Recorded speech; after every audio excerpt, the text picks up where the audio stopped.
Okay, good morning. Now we are going to present a pipeline, how to land it, all this ground information in a didactic process to teach a student how to use machine learning pipelines from ground data. Okay, so which is the objective? We have the objectives to detect events. In our case, we choose dead wood presence in the forest, but can be any type of event that you have in the forest. We plan to use remote sensing data beyond the ground data, of course, plus machine learning techniques. Here is the summing up of the pipeline, and all the information that way the students can access and can use is, let's see, click in the scan me. Okay, so okay. So here in the GitHub you have all the codes for access to the student. The process was tested under a blended intensive program, an Erasmus Plus program that we conducted together with Braganza, Institute Polytechnic of Braganza and University of Molise in Italy. It was conducted in Portugal, in Braganza in June. Here we have the basic explanation for the student and some references that are available for the students. They can work on the material by themselves. Here there is also a step-by-step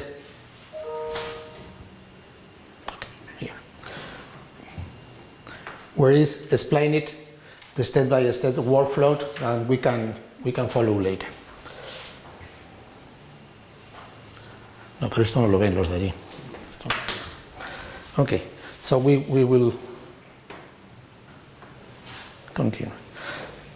So, as I told you before, our objective is to develop a pipeline, but for the didactic purpose. It's not to elaborate a research paper about the use of machine learning, remote sensing, and ground data.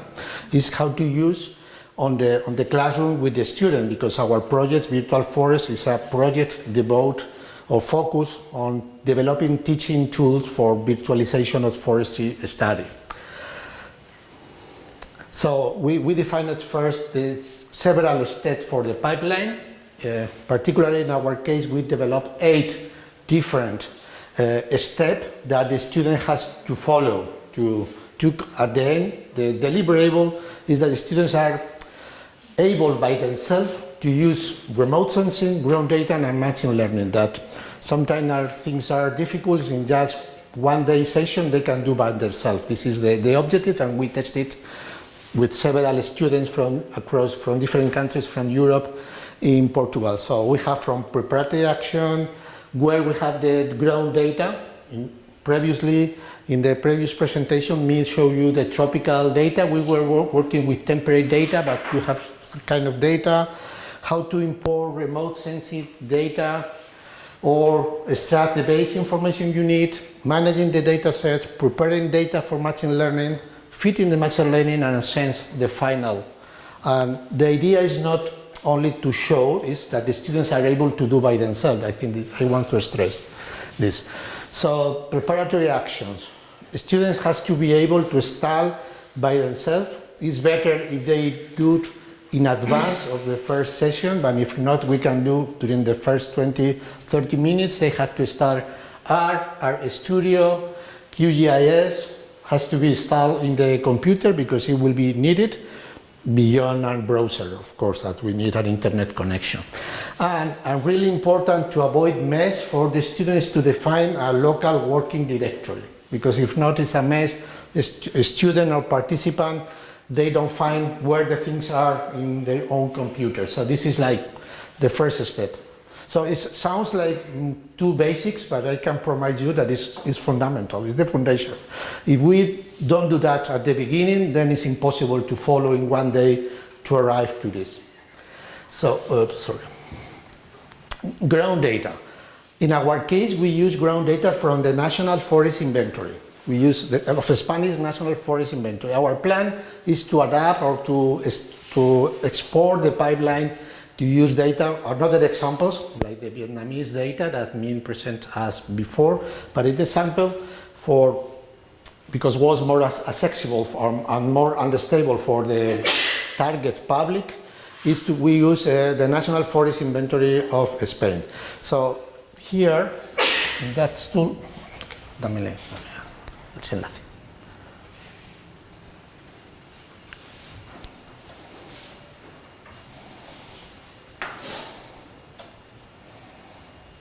So here the Forest Explorer is a viewer about the National Forest Inventory and the forest map in Spain and Portugal, and the interface is adapted, so if your browser is set up in Spanish, the platform is in Spanish. If your browser is in any other language, the platform is in English. So, and here we can, I need the place, sorry. So I need the place to work here. So here, for instance, we can here, we can change for one species. Sorry. Yeah. Yeah.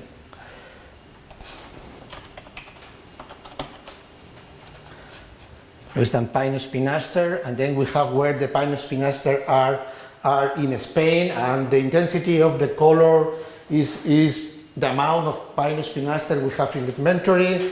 We can change, for instance, the colors that we use. We can connect with data about the species. Again, this is in Spanish, but can be in English if you are working in. And in Spain we have more data because data from the National Forest Inventory and data from the forest map are freely available. We have in Portugal less details because we have no access to such detail because the Portuguese responsible of the National Forest Inventory didn't provide such data, but we have some data here about Pinus pinaster in Fristan and Alentejo in that example. Okay, so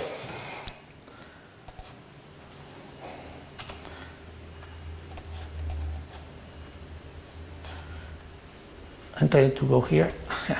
This dot that you see here are the plots of the National Forest Inventory of Spain with the data. In violet are the plots where you have Pinus pinaster, the species I chosen before, and in green are plots with no Pinus, right? No Pinus pinaster.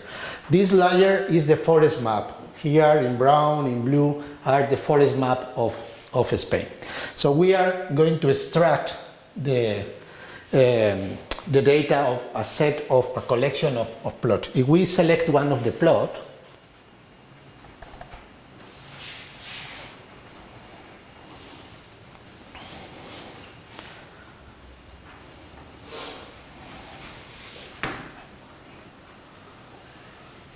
we'll see. Okay, here are the trees that are in that plot, in that particular plot. The plots are 4 concentric plots, and we can get the measurement of each of the plots. So here you have the information now. Okay, we go back here. So here we have each plot. In Spain there are 90,000 plots in the National Forest Inventory that you can access. We have information about the biometry of the plot, the trees, diameter, height, the silvicultural treatments, the species. We have a lot of information, but we have also information about ground cover, presence of dead wood, some invasive species, if there are invasive species, the microsites you can find. So there are also biodiversity related data. So we have the options. So for that, to do that, we extract the data. To extract the data is not included in the pipeline. You have to, because it's not so straightforward. There is our routine to do that. We selected the data, and for the students,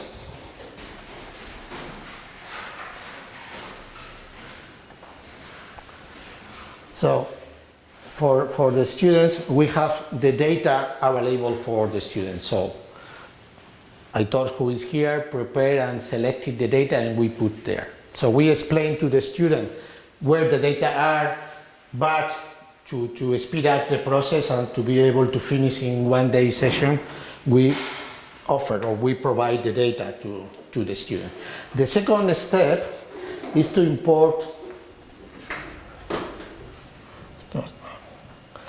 data from remote sensing. There are different freely available data, but we use Landsat. Because Landsat, or why Landsat?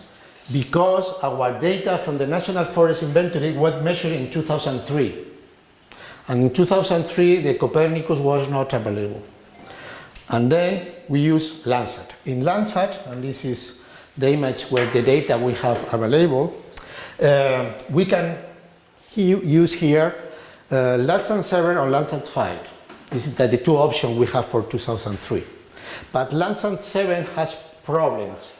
So it's not adequate for the calculation we need to do. So we focus on use data from Landsat 5. This is explaining to the students. So we use Landsat and not Copernicus or other platform, because in 2003, where the ground data were taken, were not available.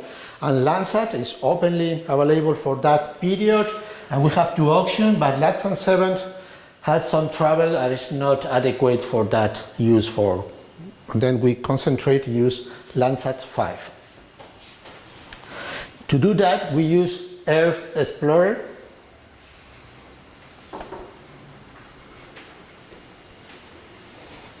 So we come here and we select. The student has to create an account, has to log in, and so on. And everything of this is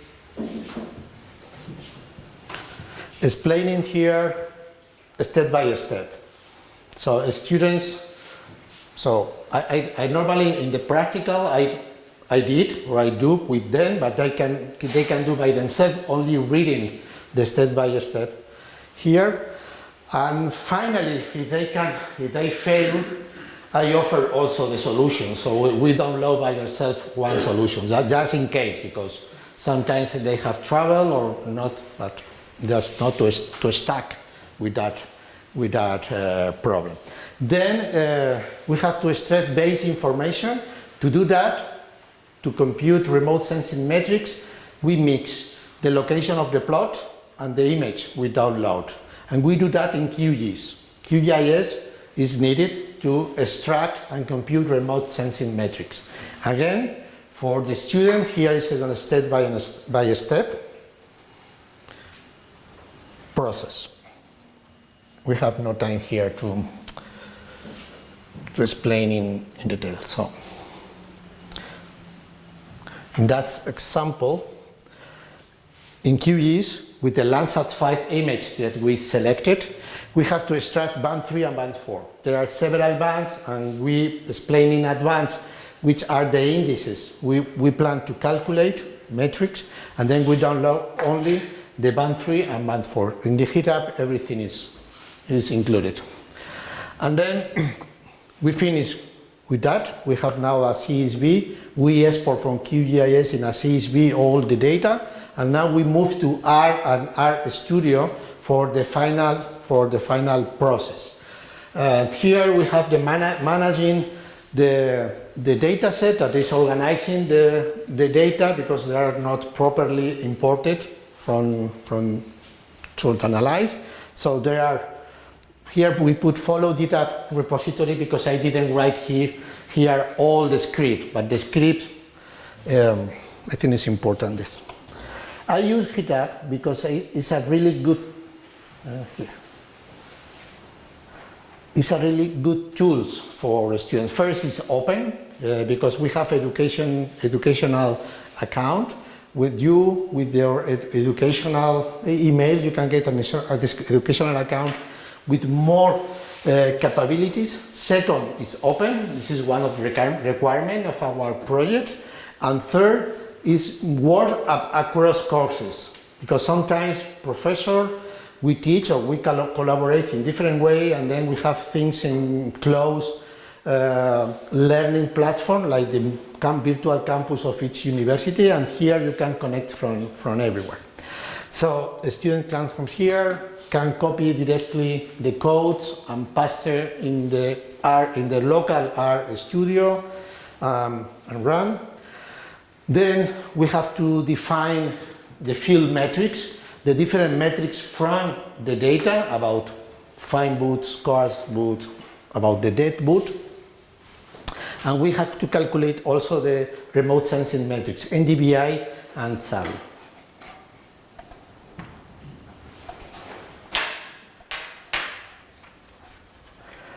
Once we do that, the next step is clean the database, because at the end we have a mess of columns with a lot of variables. Most of them are useless, and then I recommend to the students just to clarify and to be able to check how the work is done, to keep only the relevant variables, eliminating or deleting all the things that are not used anymore. Again, in the GitHub there is a code to do that, so students has only to understand and not to code, just copy paste. And then they have to split the data. We split the original data and train and test data set. That is really important, because we will use part of the data to train the algorithm and part of the data to test, to assess the algorithm. So we selected 3 basic machine learning algorithms. There are more complicated, but I think that for a starting point for the student, it's better to understand what's going on and not to be distracted with fireworks, because sometimes people don't understand what is happening, and it's better to concentrate and to understand the process. And then later they will able to do fireworks if they need it or they like it. So we selected binomial logistic regression, Bayes, based on the base of the Bayes theorem, on the conditional probability, and support vector machines. In terms of code,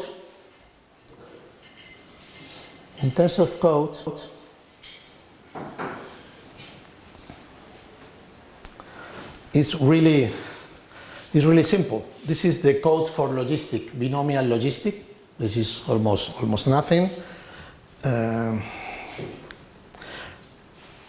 In terms of Bayes, this is the code that you have to use. It's not too complicated, because there are packages that you have to install that are already all the code beneath the process. And for the support vector machine is even easier. So the important thing here is not to code, is to understand what's going on. Then we selected these 3 approaches, and we selected also to analyze 3 parameters that are important. We calculate for each of the 3 methods that call confusion matrix. Confusion matrix is when you, for instance, predict that it's not event, and on the ground it's not event. This is a true negative. Or when you predict it in that plot, it will be or are dead boot, and it's not. This is a false positive. Or when on the ground you have, in our case, dead boot, and you predict that not, that is a false negative, or you predict that yes, it's a true positive. The importance of to be true negative, true positive, false positive, or false negative is depend on the problem. For instance, imagine that you are working with medicine, you are working in health, and you are telling people that are suffering cancer. This is different that provide a false positive or a false negative. So this is totally depending on the case study. So there is not an universal rule about how this is important. Also, this is important that the students understand that they have to put in the context of the domain they are working all these numbers. How to calculate from this matrix, confusion matrix that we did, and there is the code to do for each of the 3 methods. We can calculate sensitivity, specificity, or accuracy. And again, depending on the domain and of the target, each of the 3 metrics about how good is your model is important. Okay? All of this is done with the trained data set. Remember, we split it before between train and test. All of this is done with the test. And finally, we arrive to the assessing machine learning models. So sometimes after the 5 books, we decide, wow, I have an accuracy of 90%. Everybody is happy because 90% is high. Almost every observation is okay. But imagine that we know from a sampling that 89% of the people is brown hair. If I say to everyone in the room, you have brown hair, I will get an 89% of the right predictions, classification. So with the model, we increase only 1%. So after all this really tough work, and say, okay, I have a 90% of the right classification, then I gain only 1%, about quite simple, that is just look how the people are and classify everyone in the dominant class. So to assess this, we can use the Cohen-Kappa. The Cohen-Kappa is a measure that compare your agreement with that you choose randomly, or when you choose selecting the most common classes. So, and this is also important from a didactic point of view, because people tend to say, well, 90% is very good and it's okay, but sometimes 70% is better than 90%, depending on the sampling. We have to know not only the domain, also the sampling. And I think that's all. Okay. So in the GitHub, you have the pipeline. The complete pipeline can be used in class, is openly, can be transferred to any of the partners in the consortium, and you can use by yourself. In our case, we selected dead boot, and we use temperate data set, but this can be translated to all the difference. In case you need support to conduct that, you can contact me through these profiles where you have the links, or to send me an email in case you need support. Okay, thank you so much.